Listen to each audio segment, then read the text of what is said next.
بابا خیس کنید. گفته باید یه رو به من بریز میکنم که خیلی چیز سیفی نیست، صرفا چسبه.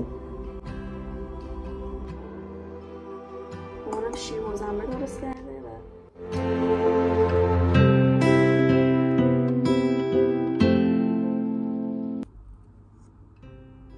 بشه گریه نمی کنم و درد داره. اگه یه خوب کلمش چی میشه؟ یا مثلا خب خیلی درد داره.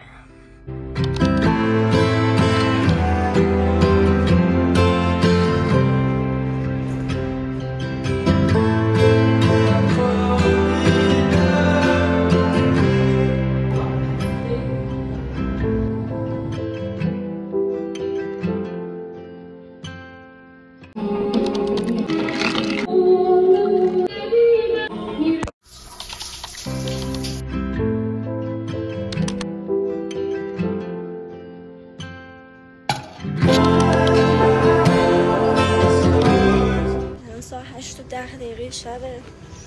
خیلی رو مخه که این ساعت تازه کلاس تموم شه بیای خونه. خب جبرانی بود ولی کلاس خوش گذشت.